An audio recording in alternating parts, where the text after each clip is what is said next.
members of the media, officials from government, especially from Premier's Office and Health, we welcome you to this media briefing, which is part of our ongoing effort to keep the people of our province informed regarding this invisible but dangerous enemy that is COVID-19. Today, being the Mother's Day, it is fitting that we should start this session by wishing all our mothers a happy Mother's Day. We say happy Mother's Day to all mothers of our province, of our country, and the globe. We know quite well that this time, as we celebrate this day, to pay tribute to our mothers for their contribution in the society, things are different because of how COVID-19 has changed our lives. However, even in these difficult times, we ask our citizens to celebrate and salute our mothers everywhere. As we mark this day, we need to reflect on the contribution of our mothers, sisters, and women in general who are the bulk work against this pandemic and are at the front line of battling the COVID-19 as healthcare workers and other essential service staff by selflessly manning the forward trenches of this fight. We know that this virus has not only created a health crisis of unprecedented scale throughout the world, but it has also created a socio-economic challenge as evidenced by the damage it has done to the economy. Millions of jobs have been lost throughout the globe as a result of this virus, and many of our mothers and sisters have had to make do with the little to take care of their families. Because of the unique position that our mothers, sisters, and women in general occupy in our society, they are the ones who are carrying the heavy burden of this challenge. On this day, we salute you and wish you strength to continue to be the pillar upon which our society is founded. Happy Mother's Day to all mothers in Africa. Fellow compatriots, early this week, we were deeply honored to receive and host our President, His Excellency President Cyril Ramaphosa. The President had wanted to see for himself how far we've gone with preparations for possible massive outbreak of COVID-19. We were extremely humbled when the President gave us a pat on the back, saying that he was pleased with the progress that we have made, as well as about our overall response to the COVID-19 pandemic and the related challenges. However, this positive feedback from our President does not mean that we must then be complacent and rest on our laurels. Instead, it challenged us to double our effort. It says that we must work even harder because in the situation of COVID-19, we are facing a truly formidable enemy that has infected more than 3 million people and claimed more than 275,000 lives worldwide. The President was also pleased with our utilization of the Operation Sukuma Sake, especially our structures of Sukuma Sake, to assist in the management of COVID-19 disease. We will continue to utilize these structures as we have also realized that this approach does assist us in managing not only COVID-19, but other societal ills as well. The President, while acknowledging the efforts directed the province to increase its bed capacity, as we are one of the largest provinces in the country, And today we would like to give an update to this directive. The province has reorganized and assigned among the currently available beds for quarantining of people under investigation. So these are people who are quarantined because they are still under investigation. And isolation beds for those who have been confirmed COVID-19 positive. So those who have been confirmed, they will have their own site, and those who are still being tested and observed will be on the other side. These beds will exist in at least 3 areas. The categories will be as follows. The existing Department of Health institutions or hospitals, private hospitals, temporary structures that have been and continue to be reconfigured to accept COVID-19 clients. The Department of Health is renovating and reconfiguring existing clinical spaces in the public health facilities. Most of these beds will be used for isolation and some for quarantining of clients. As mentioned above, the private hospital groups are being engaged to also assist in the admission of COVID-19 patients. While some of the private hospital groups have already offered assistance, we are continuing to engage all others to ensure that there is enough bed capacity in the province. It is also establishing the department is also establishing field hospitals in order to increase bed capacity and to meet isolation and quarantining safety requirements. The province is in the process of establishing more temporary beds in lodges, resorts, and hotels for activation for use as quarantine facilities based on demands.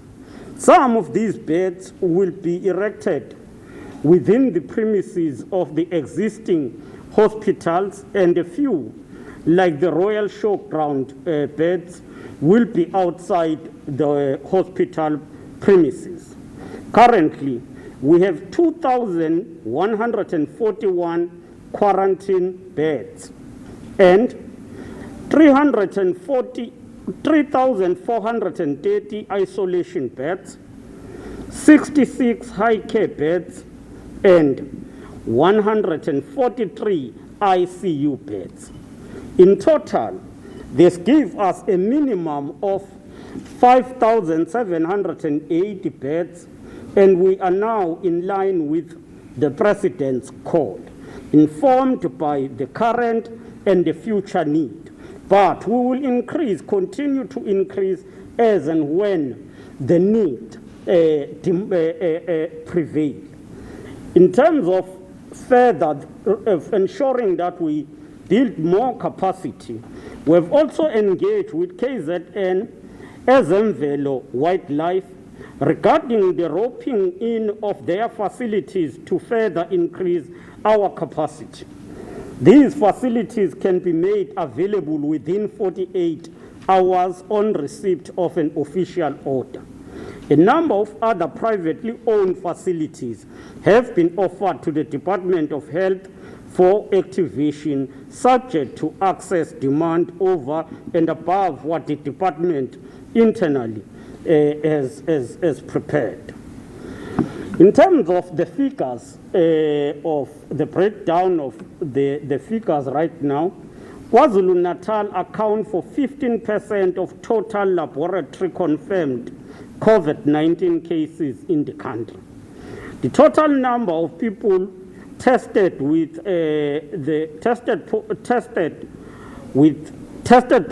with the COVID-19 as of the 9th May 2020 stand at 1,307. A total of 608 have recovered. 656 are active cases, and then 43 have sadly passed away, and may their soul rest in peace. The number of new patients reported in the province is 19 on daily basis, with eThekwini and Ilembe district contributing the highest number of cases daily. There are 54 new cases that were reported in the province just yesterday alone. So in a normal situation, when the numbers are low, daily there will be around 19, but the majority come from eThekwini and Ilembe. As of the 9th of May 2020, the province had a total of 135 hospitalized patients, 46 admitted in private sector and 92 in the public sector. There were 13 patients that needed to be taken into intensive care unit. The province has a total number of 43 deaths recorded in 5 districts, and that will be eThekwini, which has recorded the highest death rate of 80%, and it's followed by King Cetshwayo district and Ugu district, as well as Ilembe district. So when it comes to the cases right now, we have 1,307 confirmed cases, 608 recovered, 43 deaths. Testing, people who have tested, it's 47,012. The screened people stands just at 2.3 million, and will continue screening people in KwaZulu-Natal. There is a detailed breakdown of the patients, and I think that will be received when we distribute the statement. I'm not going to take you through district by district, but you will see that when we distribute the statement. But what are the key observations? Are we winning the battle? How are we faring in terms of dealing with this issue? Firstly, the community screening and testing, which we introduced when the president declared the lockdown, has assisted us to identify more cases which would miss if we only continued with the contact tracing only. We are happy we have started this initiative of screening and testing.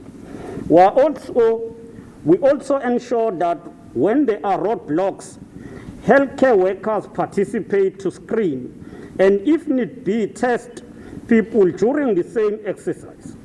This has also contributed in the education of the people about many things, including the utilization of masks.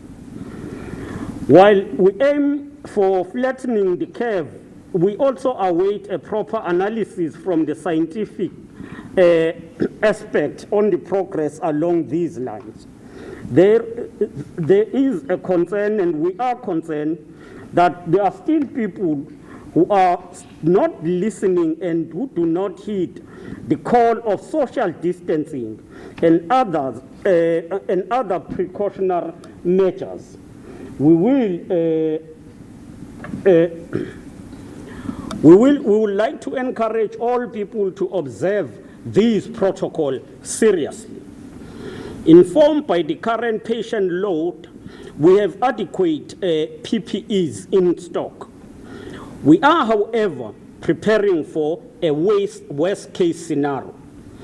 And therefore, in terms of the personal protection equipment, we can safely say that we are at a stage where we have enough stock, but we also continue working to increase, given the fact that we would want to be ready for any eventuality as we go forward. With regard to the human resource plan, a human resource sourcing plan has also been drawn. The purpose of this plan is to ensure adequate number of staff during this pandemic. The Department of Health has identified categories of staff, including professional nurse, enrolled nurses, general order lines, and the administrative support staff and will be sourced for the 6-month contract that will be put in place. The process of contracting these staff members will begin as soon as all internal preparatory steps have been finalized.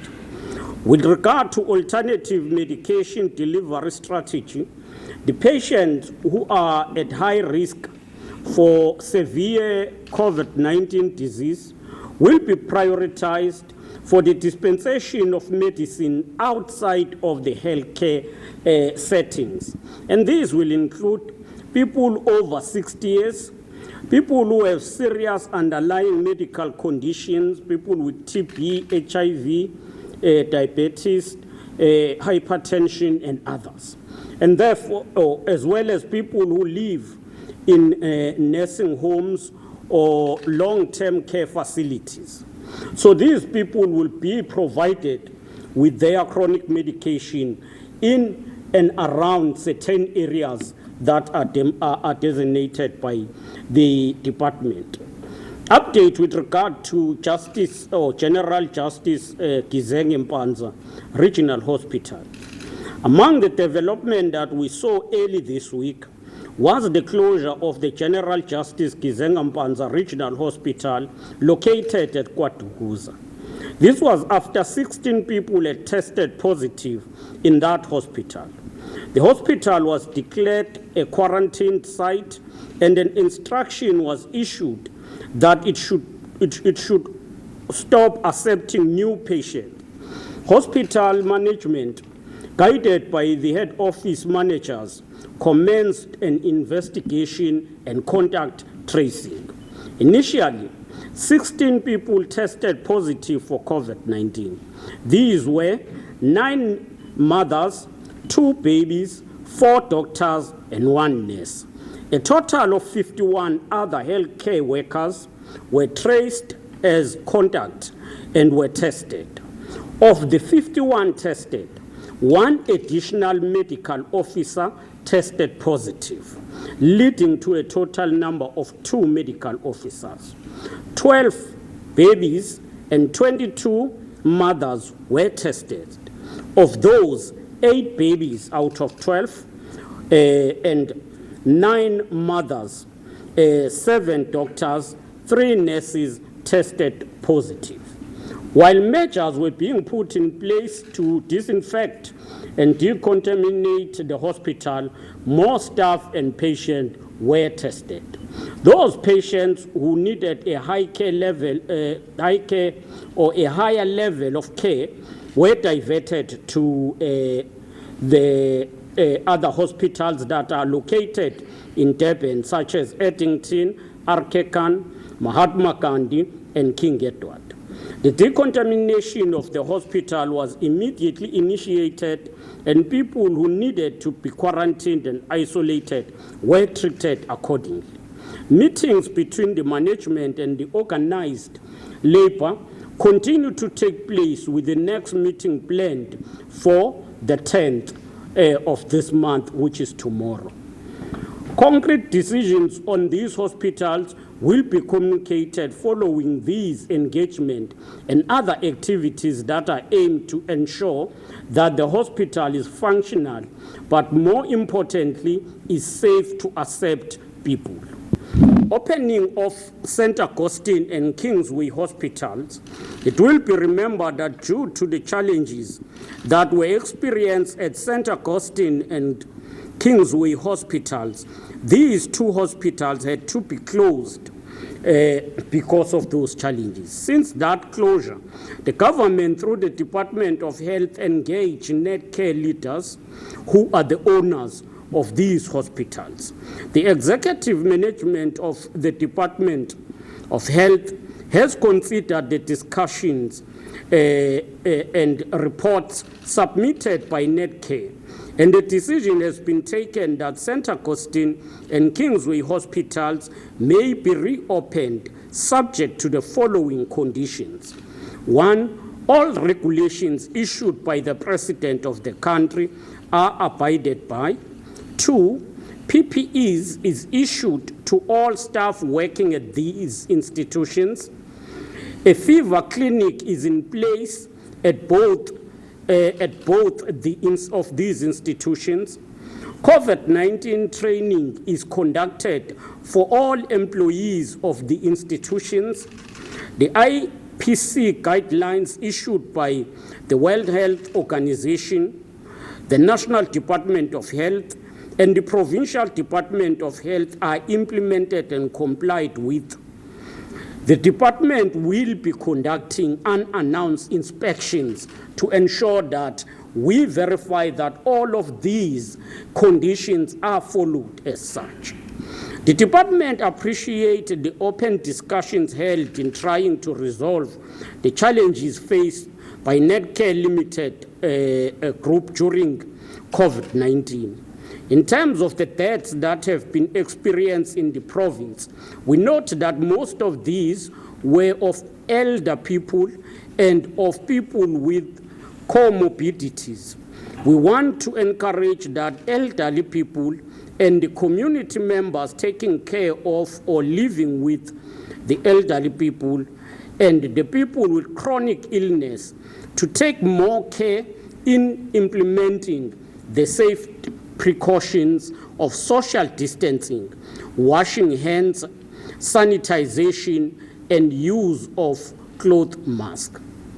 We also ask the communities to avoid stigmatizing people who have tested positive with COVID-19. Where they come to know them, let us all ensure that we provide them support instead of stigmatizing and vilifying them. We again want to thank our heroes and heroines, the frontline staff who on daily basis continues to face this enemy head on. Your effort cannot go down unnoticed. Thank you very much to our healthcare workers. On the issue of social relief program, as of the 6th of May, KwaZulu-Natal had received more than 100,000 requests or referrals. Of these, a total of 48,893 cases were assessed, leading to 34,077 food packs being dispatched, while 59,086 are outstanding and being processed. And lastly, 9,624 did not meet the criteria. Following challenges experienced in the delivery of food packs, the provincial government have undertaken measures to improve this program. The electronic management system to monitor the distribution is being rolled out in the province. KwaZulu-Natal has also strengthened communication, and this had included the facilitation of radio slot outlining the qualifying criteria and the application processes. We are aware that there is an increase in demand for social relief programs, and we will continue to respond within the available resources. We also welcome the support of our NGOs and social partners, and we still want to appeal for more support on food relief and other critical interventions which are very important for the sustenance of the livelihood of our people. On law enforcement and compliance with regulations, just between the 4th and the 7th of May, a total number of about 26,170 law enforcement personnel were deployed to enforce the regulations. A total of 355 roadblocks were held, wherein 40,088 vehicles were stopped, 84,507 people were interviewed or searched. From the same period, 1,125 cases were opened, and during this time, 1,182 arrests were made. During this time, 450 admissions of guilty fines were issued. As enforcement continues, a total of 2,744 liquor and business inspections were conducted, during which 155 uncompliant sites were identified. We are observing that since the announcement of the lowering of the national lockdown to level 4, there are a number of new things that were being kept that are coming also back. In places such as eThekwini, the Durban CBD, Ispingo, and others, as well as shopping mall, it is now like the floodgate have been opened. Some areas are bustling with activities, and the concept of social distancing has been flown out of the window. We are seeing an increase in terms of the number of vehicles that are moving around and a large number of people on the streets. Others even are doing their hairs on the sidewalk.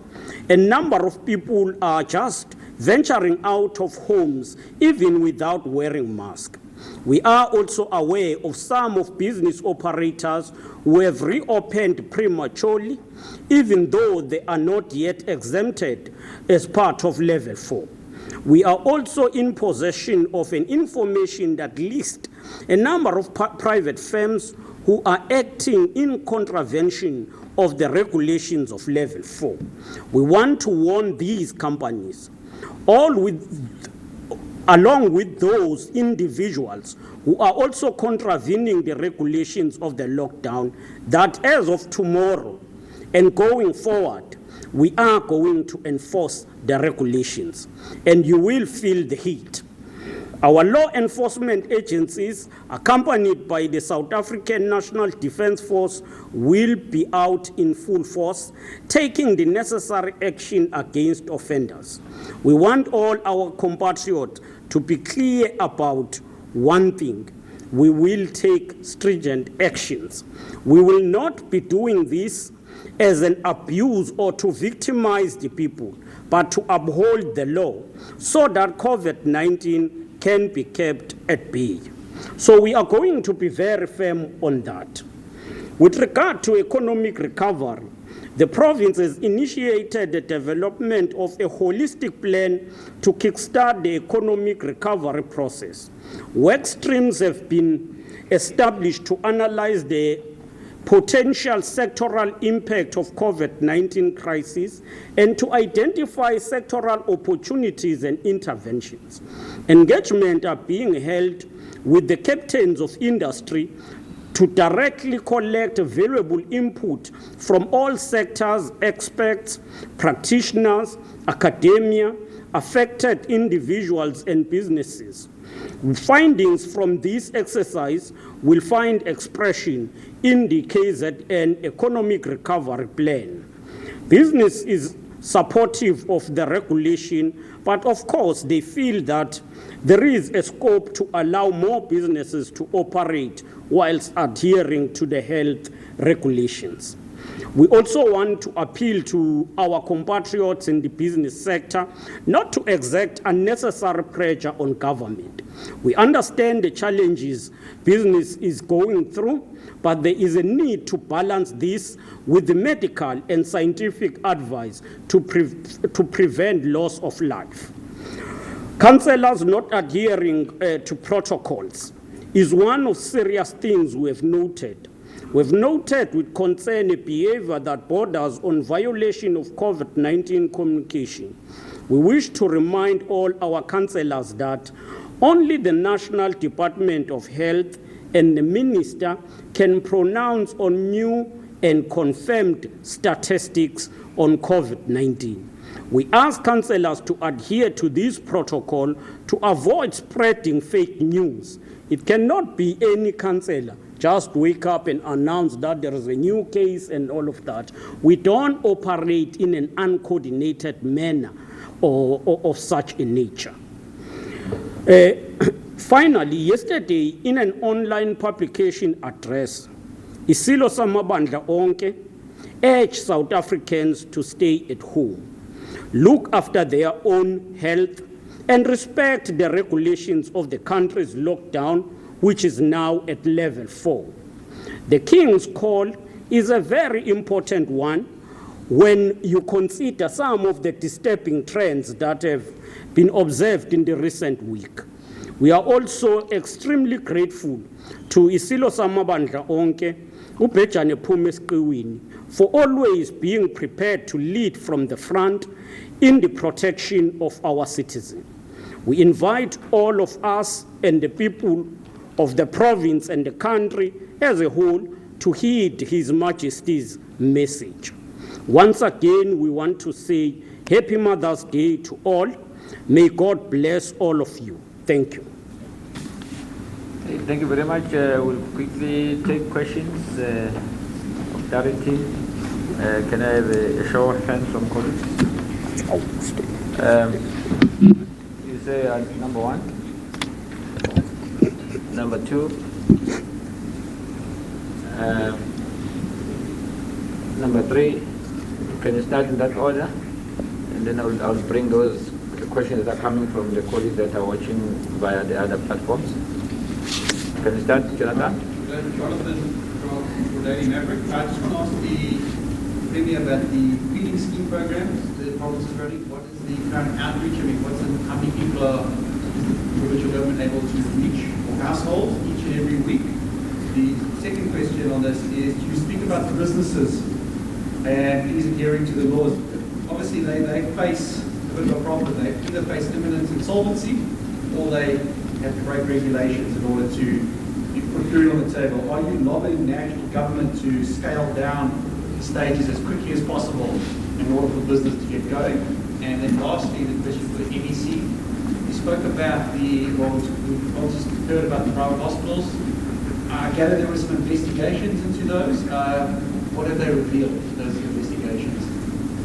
Thank you. Okay. Witness, next call. Good afternoon, Dr. from the Witness.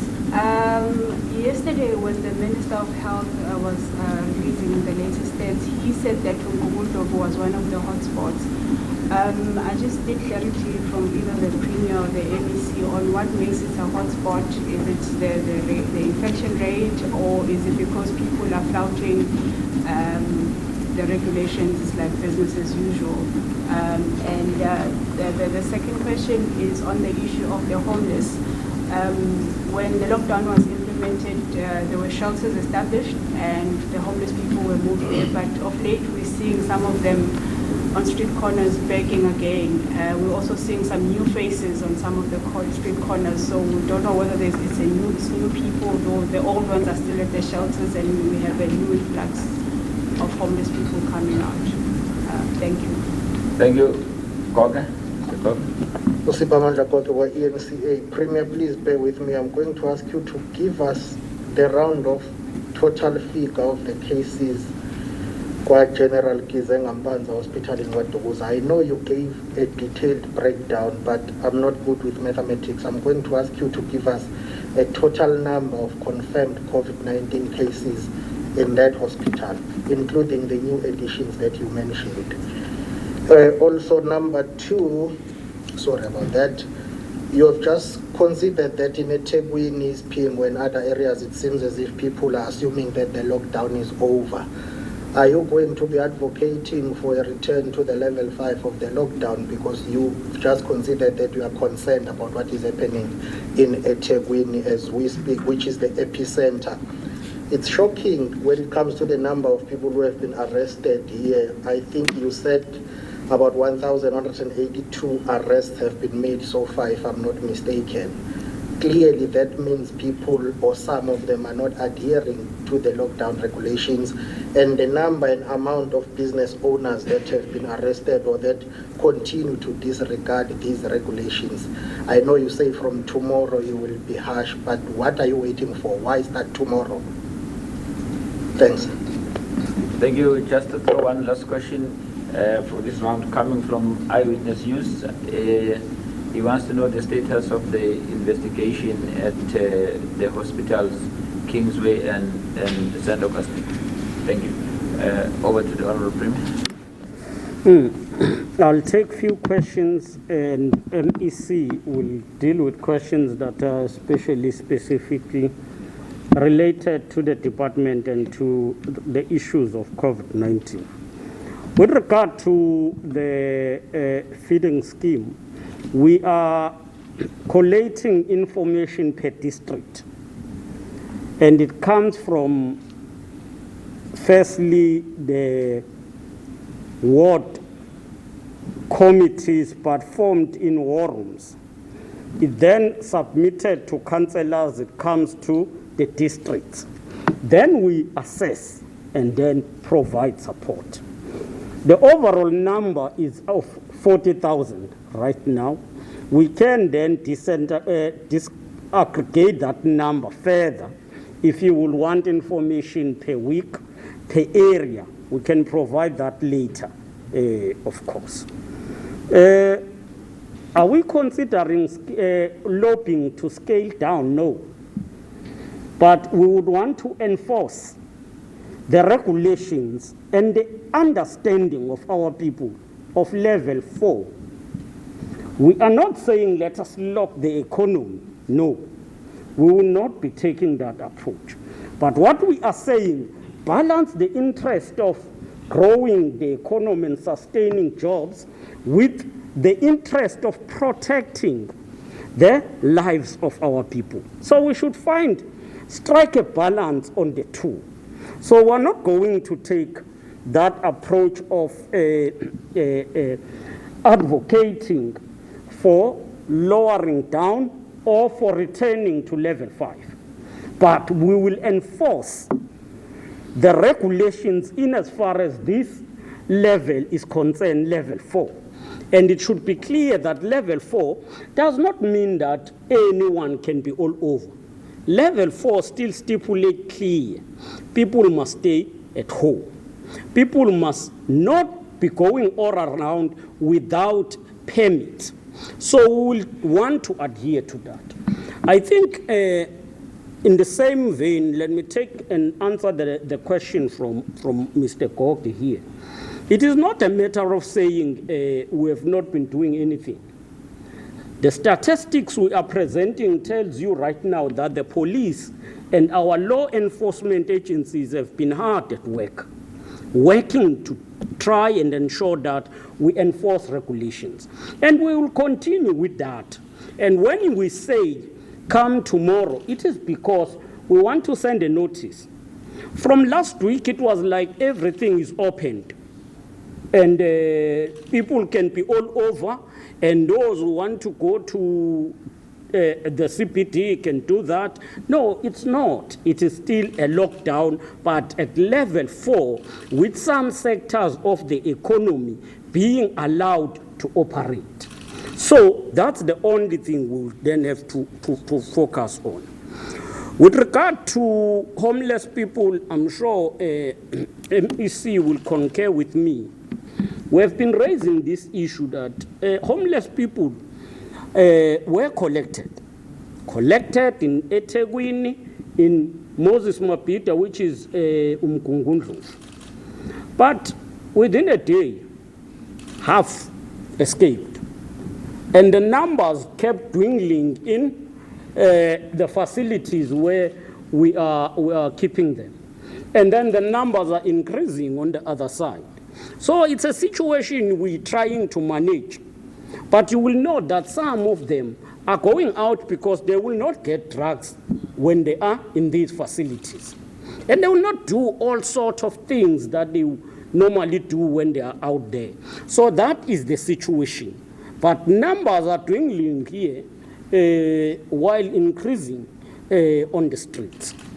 With regard to the numbers in KwaDukuza, we are saying 16 people were the first to be tested positive. Thereafter, about 51 people were tested. And of those, there were 12 babies, and of the 12 babies, 8 tested positive. There were 22 mothers, and of the 22 mothers, 9 were found to be positive. Then you add 7 doctors and 3 nurses. Those are figures for KwaDubuza. I think all other questions will be answered by MEC Masmelanis. Thank you. Over to the MEC.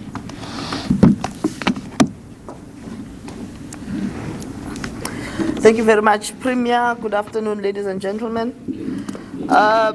I think the first point, let me just add on what the Premier has said in relation to the numbers in General Kizenga Hospital. As Premier correctly indicated, when we tested the first batch, we got 16 positive cases, as Premier correctly indicates, and we did indicate in the last briefing, Premier, that we were still awaiting results. That is why now Premier is adding on those, because then when you are awaiting results, you know, they could come back positive or negative. And that was our indication on Tuesday. I think it was on Tuesday when we spoke about this, that we were still waiting results. By the way, they are still not conclusive. Those results. Some have come in, which is what Premier has added. We are still awaiting other results. So in about a day or two, even a week, the numbers might still go up. We are not saying we're expecting the numbers to go up, but because not all results are back in, it might happen. I just thought that I needed to add that particular item. Jonathan is talking about St. Augustine Hospital and Kingsway as usual. He's not the only one, though. I think let me take the two issues because they are related. Look, when we decided as a department to close the hospital, it was two-pronged. The first element was to investigate thoroughly what has led us into that, and I think I indicated. I said when we started, we had sent in a team to conduct an assessment on what had happened. But after that, we then decided to conduct a thorough investigation that will give us a direction on how we are deciding on the matter and what we want the facilities to do or act. So that in essence means this program is going to continuously to be a two-pronged program. The first one is what have they done, or what did they do after the positive cases were found, so that we are able to decide when we are opening and what would have happened when we open. Then the second element of it is the actual investigation, and that's something that can take a bit longer than just a week or a month, as we have indicated. So what we did is that on the 5th of May, we had a final engagement between ourselves, and I say final because it's what has led to the reopening. We had an engagement with the leadership, the CEO of Netcare and the leadership of the two facilities in the province of KwaZulu-Natal. And with the reports that they had given us in relation to what they did after the infections were discovered, we were comfortable that at that point the hospital was in a position to actually open and continue to function. Hence, we then decided that we are going to open, and why they have opened, and we believe from Monday that they are going to function at maximum capacity. The investigation is something else. That is something that's going to continue, and that is something that not just myself and the Premier are going to have a say in. The Minister also has to be read in, and a decision is going to be taken collectively. But that's not something that can happen today or tomorrow, but you know, it has its own team that's working on that. And as soon as those results come back, we'll then be able to say this is what we have decided in relation to St. Augustine. But we must also remember that when we said the hospital must close, it was really not us being punitive. We were saving lives.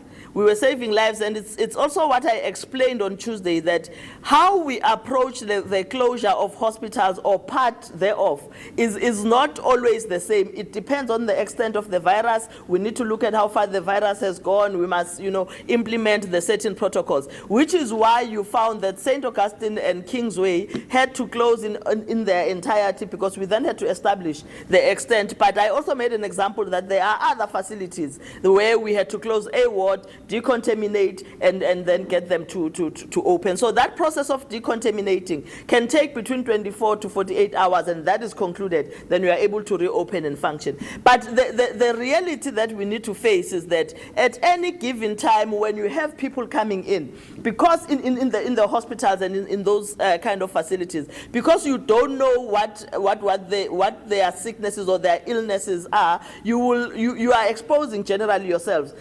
to an infection. Now, if we continue to close all the hospitals entirely every time there's an infection, it means as a province we are going to be literally be shooting ourselves in the foot, because these are all the beds that we need. In as much as we need the beds in the public sector as government, we also need the beds in the private sector. So we just wanted that this group to actually say to government, we have done all we can to make sure that the facility is safe, and so far we were happy with what they have done. Hence, we've then said they must continue to open and operate. So that is how the issue of closure of facilities moving forward. We are going to continue to be doing this. We are, every time there's an infection or it looks like there's a cluster of infections in a particular hospital, we will look at whether we need to close the hospital for a couple of days or we need to close just the ward so that we are able to implement whatever measures that needs to be implemented. So this is something that we are going to be doing. By the way, the fact that we've closed a General Kizenga hospital today, we might open it in 2 days' time, which I believe we are going to be doing. But in a week's time, you might find that there's another infection, and we can't again close the whole hospital. We'll then have to follow protocols to say what the extent of the virus, how far has it gone. Then we only just close that part, decontaminate it, and then open it. Because if we close everything, it means we are going to run out of facilities. But I also need to explain that there is an approach that has been agreed upon between ourselves and the minister, that every public health facility must have something that is called a fever clinic. Now, these fever clinics, particularly in hospitals, and you would have heard when the Premier was reading the conditions, it was that St. Augustine must implement the fever clinics. We're not just saying St. Augustine must do that as a private facility, but all hospitals have to do that. What happens is that when your patients come into the hospital, they are screened at the gate, and right at that particular point, their temperature is taken, they are asked questions in relation to the illnesses. If it looks like it's something that is close to being coughing, sneezing, respiratory problems, then all of those are taken into a fever clinic where an in-depth investigation is going to be conducted. Now, as a province as well, we are ensuring that all our hospitals are beginning to implement that. Right now, I think we are at 70% of our hospitals in the province that have started implementing. By the end of the week, all the hospitals are going to have to do that. This also speaks to the number or the long queues that we have suddenly started experiencing in our hospitals and clinics, because the intention there is that you can't allow people to just walk into a health facility without screening them, without properly taking their history. So we also call on our people to be a bit patient in relation to the queues that we are experiencing both at hospitals and clinics. However, as the department, we've also started to put in place measures that say outside of every facility, we either have a gazebo or a tent where our people are going to sit down and social distancing is going to be observed, because we can't just allow everyone to go in. We have a responsibility of testing them. I just thought, now that you've asked me that, let me abuse the opportunity and explain what we are doing and explain what the queues are about. So we are working on that, and we hope in the next week or so those will be attended and they'll be sorted out. Why did the minister say PMB is a hotspot? I think one of the issues really is the numbers that we are faced with in Umgungundlovu. When you look at the infections that are in that district, as of today, as the Premier was indicating, we have 63 infections. Now, that 63, that is steadily growing. If you have been following our numbers, you'll realize that it has been steadily growing. When we started these briefings, I think we were on 30-something in terms of infections. We are now on 63. That is a worry. But secondly, it's correctly what you have indicated. The fact that people in Umgungundlovu suddenly seemed to be people who are flouting all regulations. When you go to roads in Pietermaritzburg, you would think that it's Christmas. The way people are on the road, everyone is there just not adhering to social distancing. Granted, they put their masks on, but sometimes when you look at the mask, you even realize that this is a mask that was not washed, despite the fact that we have been requesting our people to say, when you use a mask, use it once, take it home, wash it, use something else tomorrow. But when we also start using the masks that are blue, you see them, they start even losing their color because they've been used so many times. So it is a serious worry that our people seem to think the regulations are there just for conformity. They don't realize that this is actually in their best interest. Again, we want to emphasize, if you put on a mask, particularly the surgical mask, which are blue and white in color sometimes, we say use it once and get rid of it. But if you are going to use a cloth mask, as we have requested everyone to do, make sure that that mask, you use it once and then it is washed with soap and in hot water. Tomorrow you use a different mask. Because the intention there is that you protect us from your own droplets when you are wearing the mask, but also the mask protects the droplets to come into your eyes and your nose and your mouth. So really the mask is playing a double protection role. So we need to be able to understand that that is what we must deal with and ask and really get our people to ensure that, to understand that this is in their interest, and adhering to regulations is about them more than it is about government. I think I've responded to all the issues, Mr. Mabaso. Thank you very much. Let me see. Let's take the last round. I will start with Mother Day today, the beautiful lady at the back, Koke, and you say that's the final round. And then we'll request to get responses, and then we have a rep also in Zulu. Thank you.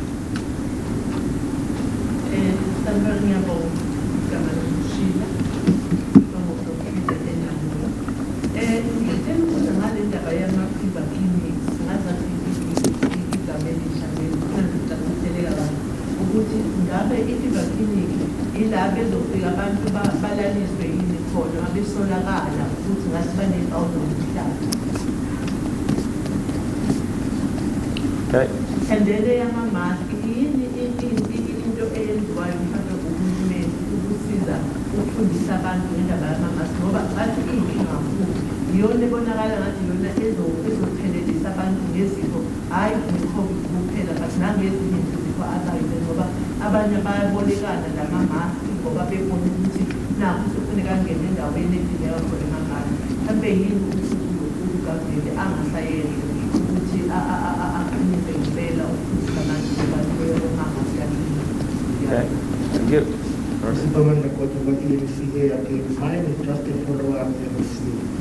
I know you said the issue of St. Augustine and Kingsway investigation is one part and the reopening of those institutions another part. But logically, shouldn't it be the case that you first complete the investigation, determine what was wrong, have a preliminary report, engage with that if there is a need for a follow-up, but should these institutions not open once the investigations are done?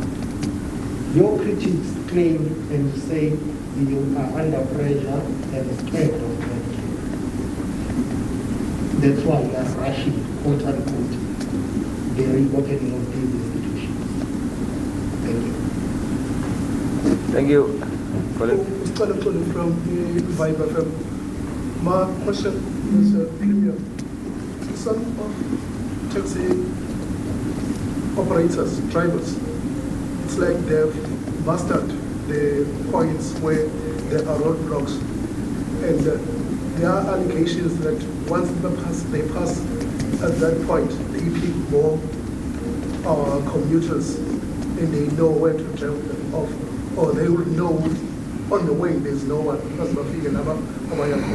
And such tendencies, they force people in the taxi to allow other people to sit and even to stand.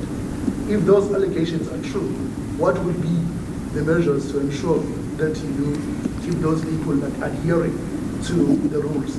Secondly, is the issue of SASA. Can the government do something, maybe the province, lobby with the national government to do something about maybe revisiting the idea of rendering the SASSA services as they used to do, for instance, because when it comes to the paydays, the towns, because the financial institutions are in towns, they happen to be overpopulated, whereby, from the morning, the town is dense. Okay, thank you. We'll allow for the responses. No, thank you very much, Mr. Mabaso. Sishila, ama-fever clinics akuyona into entsha clinically kodokotela no-nurse. Into eyayivele khona kwenzeke nje ukuthi from time to time ukuthi in a particular era igcina ikhohlakala ibekele eceleni. Kodwa uminister ubesethatha isinqumo sokuthi ngoba sibhekene nalesimo abayibuyise that element yabo ye training yabo, because odokotela no-nurse uma befundiswa, it's one of the things abafundiswa ngazo. So i-fever clinic ke uma ngabe so that's why we've decided to resuscitate it manje. Kodwa abantu abezukulala kuyona. Into eyenzekayo ukuthi uma ngabe kune fever clinic esibhedlela ngesikhathi singena esangweni kukhona othatha i screening nje silight ebuza ukuthi uyakhwehlela yini namhlanje, abheke temperature yakho. Uma ngabe ungakhwehleli, ungena temperature, ungaphethwe isifuba, ungenankinga nokuphefumula, uyakungenisa uyakudedela ukuthi uye lapho ofisa ukuya khona, whether uya kudokotela noma usayoqala eOPD lapha bazoguide khona. But uma ngabe eqeda ukuthatha iscreen ebona itemperature yakhe high noma ekubuza mhlambe kutholakala ukuthi unenkinga yokuphefumula, uyakuthatha akumikise kwi-fever clinic. I-fever clinic ke yilapho kuzobe sekwenziwa khona i-analysis in depth. Kuyenzeka ke uma ungene kwi-fever clinic bagcine bathatha isinqumo sokuthi bazokutesta ngoba mhlambe kuyabonakala uma bekubuza ukuthi ayingenzeka ukuthi you are infected ubusu uyatestwa. Into eyenza ukuthi futhi sithi akube khona ama-fever clinics ngoba njengoba kuqala ubusika vele sizophathwa umkhuhlane sonke.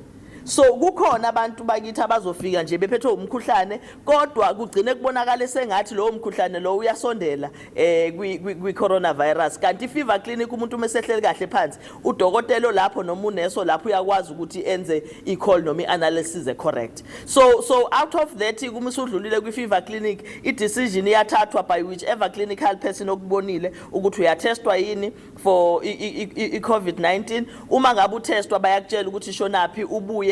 Uma ngabe usutestiwe ke kusho you are now going to have to go to a quarantine site while ulindele ama results akho. But uma ngabe kutholakala ukuthi hayi kahle uyayikhwehlelela nje uzobe usuyadedelwa ukuthi uye lapho ubuvele uye khona. Into eyenza ukuthi kube khona lama fever clinics ngoba kuyabonakala ukuthi uma kungekho okwenziwa uhulumeni singagcina sinabantu bonke abaseyibhedlela be-infected just on the basis yokuthi umuntu ufike ephethwe okunye sangambona ukuthi kanti upositive ebesethelela nabanye, kanti kulula ke for igciwane ukuthi le igciwane in particular ukuthi lihambe. So ama fever clinics umsebenzi wawo kuzoba low in particular.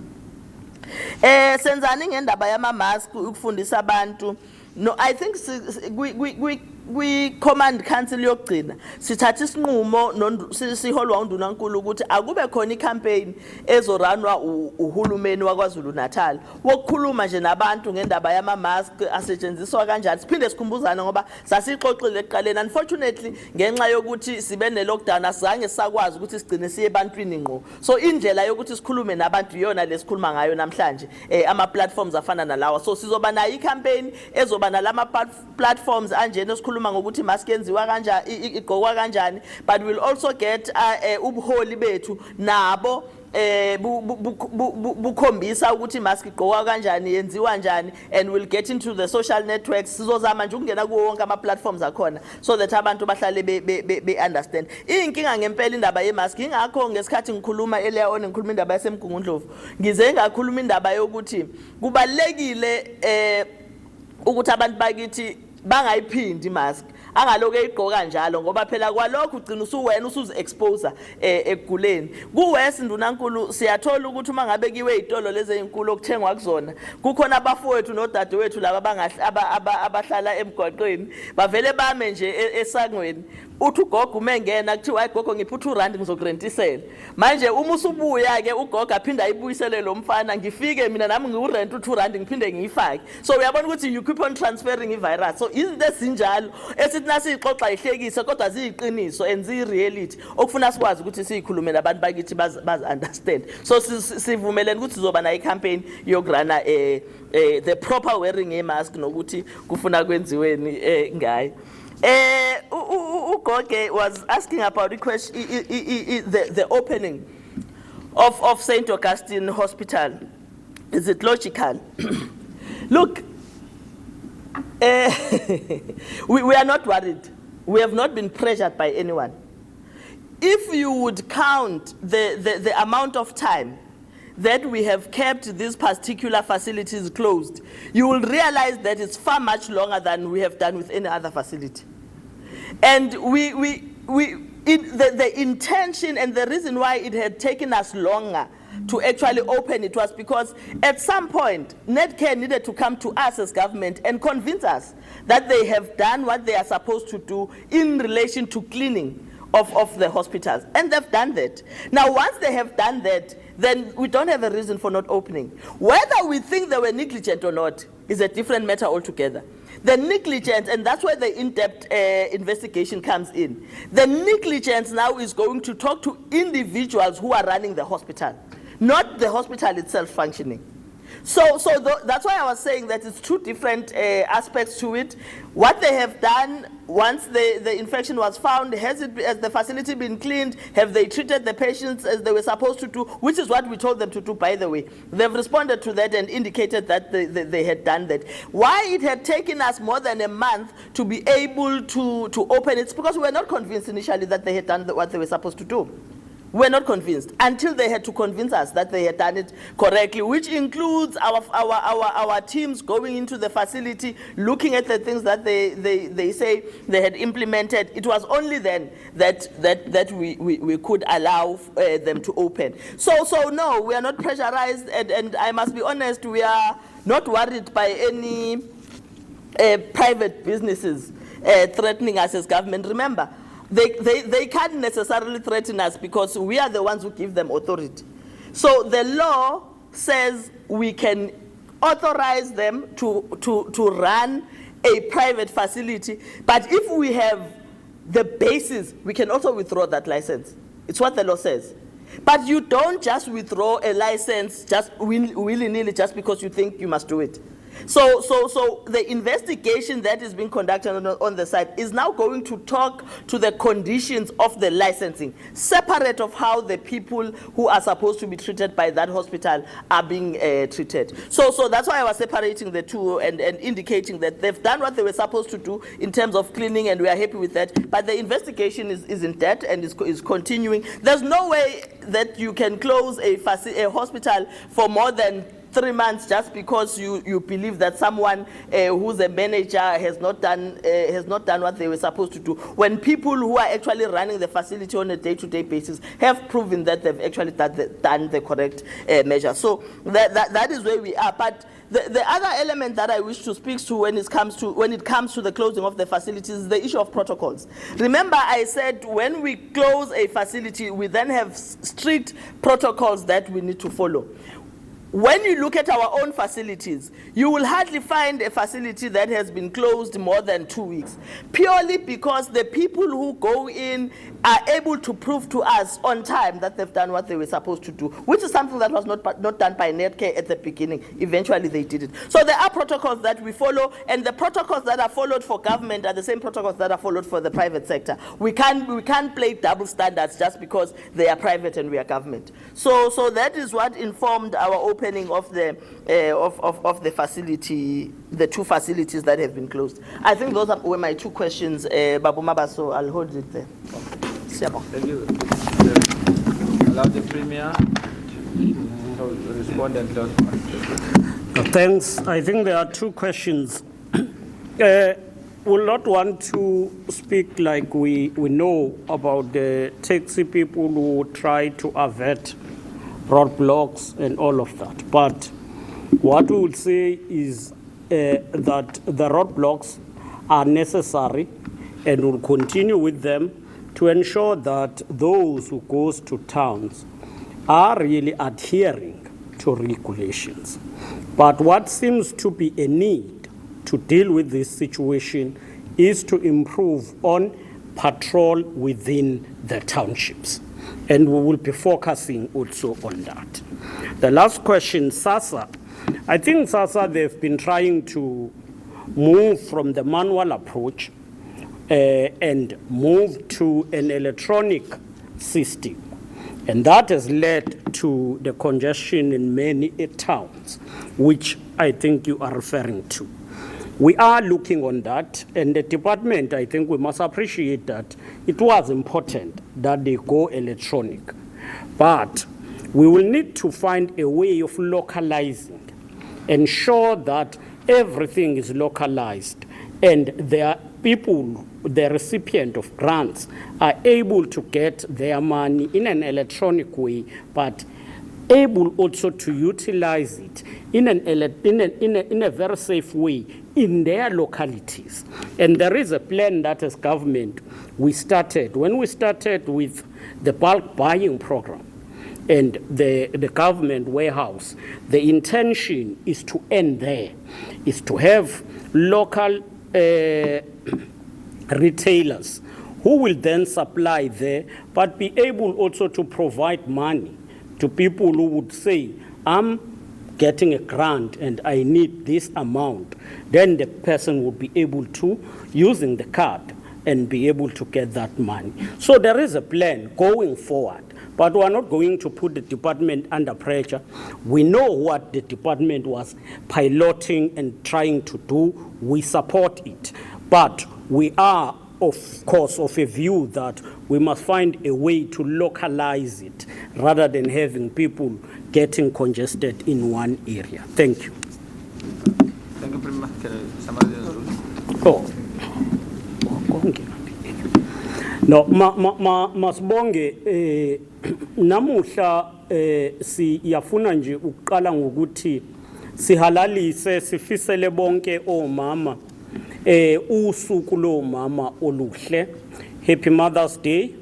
Siyafisa ukubonga ngoba yiningi labo eliphambili kulempi esibhekene nayo yokulwa ne-COVID-19. Ibona esibabonayo beabahlengikazi besebenza beama healthcare workers. Sibafisela usuku oluhle, sibafisela ukuthi baphephe, baqhubeke njalo nokuba ingxenye yokwakha lesizwe esikhulayo, isizwe sase South Africa. Siyafisa ukubonga ukuthi kuleli sonto eliphelayo njenge KwaZulu-Natal sibe nethuba lokuhlangana nomongameli simnikeze i-update ukuthi sesenzani o sesenzeni senzani and yini eseyinhlelweni zethu ukuya phambili. Siyabonga ukuthi umongameli washo ukuthi umsebenzi esiwenzayo uyabonakala. Kodwa lokho akusho ukuthi masihlale sitshene ukuthi konke kuphelele. Enye yezinto umongameli ayiraise ukuthi masiqikekele ukuthi increase icapacity yethu okusho ukuthi increase sikhulisa amandla ukuthi sikwazi ukuthi mumathe kumbe sithatha abantu abaningana uma kwenzeka ngokuthi isibo siba worse with regard to COVID-19. Yingakho ke sifisa ukusho ukuthi right now imbhede nje sesilungiselele ukuthi uma kuba worse sikwazi ukuthi si-admit abantu ingaphezulu ka 5,700. But sesixhumene futhi nezinye inhlaka zethu ezifana no KZN Wildlife okuyizo ezidila nezinto ze tourism All right, the Premier of KZN there, Sihle Zikalala, giving us an update on the coronavirus epidemic in the province and the measures that they will use to kick in to try and bring that level down. The MEC for Health is also there with him, Nomagugu Simelane Zulu. Let's go back there. There is still more information coming out of this briefing. Angazihambela enze noma yini cha akunjalo ulevel 4 usasho ukuthi asihlale emakhaya siziphathe kahle singabi nguvanzi ulevel 4 usasho ukuthi inkampani ezikhethekileyo ezivulayo kulesi sikhathi siyafuna ukuqinisa ukuthi abantu bakithi bakwazi lokho yingakho sithi kuleli sonto sizoqinisa futhi ukuqinisa isandla eindaweni ezifana nemigwaqo nasekutheni ngaphakathi emalokishini nasemakhaya amaphoyisa akwazi ukumonitha ngoba kubalekile ukuthi abantu bakithi bonke bazivikele siyazi futhi ukuthi kuneyinkampani ezinkulu eziyiphulayo imigomo nama regulations abekiwe zisebenze ngokungeyona imvumo sizoqinisekisa ukuthi ama inspections ayaqhubeka baningi ababoshiwe abantu ababoshiwe abaningi esibathola ukuthi bahamba bengenayo ipermit abanye baze batholakale ukuthi baphatha izinto ezifana nophuzo oludakayo sizoqinisa ke umthetho kuloko with regard to ibhedlela leze beyivaliwe ezifana neCenter Agostini neKingsway siyaqinisekisa ukuthi sezivuliwe zizovulwa kusukela kusasa emveni kokuthi idepartment icubungule imbiko ebebeyiletha abaphathi balezi ibhedlela kodwa kunembandela ebekiwe clear ethi lezi ibhedlela kumele zivule zisebenze kanjani Sibhedlela sakwaDukuza kuphoqelekile ukuthi sisivale kuleli sonto elidlule ngesikhathi abantu abawu16 betholakala ukuthi batheste positive kodwa emva kwalokho isibhedlela sibe sesiqinisekisa ukuthi siyabavalela bonke abantu bebe affected sase sibakwazi ukubathesta bonke kanti igule bezikhona zadluliselwa kwezinye izibhedlela zaseThekwini umkhankaso wokucleana isibhedlela sisusa amagciwane uqalile and kusasa sinomhlangano through department yakwa health nenyunyana nabamela abasebenzi and silindele ukuthi kuleli sonto isibhedlela sivulwe sisebenze kahle siqhubeke iGeneral Gizenge Hospital kwaDukuza so siyafisa ukukhuthaza bonke abantu bakithi ukuthi imigomo le ebekiwe masilandele siyazi ukuthi COVID-19 ibe neimpact enkulu kwezomnotho sixoxisana njengamanje through umnyango wezomnotho nama sectors onke ngokwe sector ne sector ukuthi yini esingayenza ukuvuselela umnotho ngokusheshsha and lokho kuzoconsolidatewa kube yiplan eyodwa esibiza ngokuthi KwaZulu-Natal Economic Recovery Plan ngiyabonga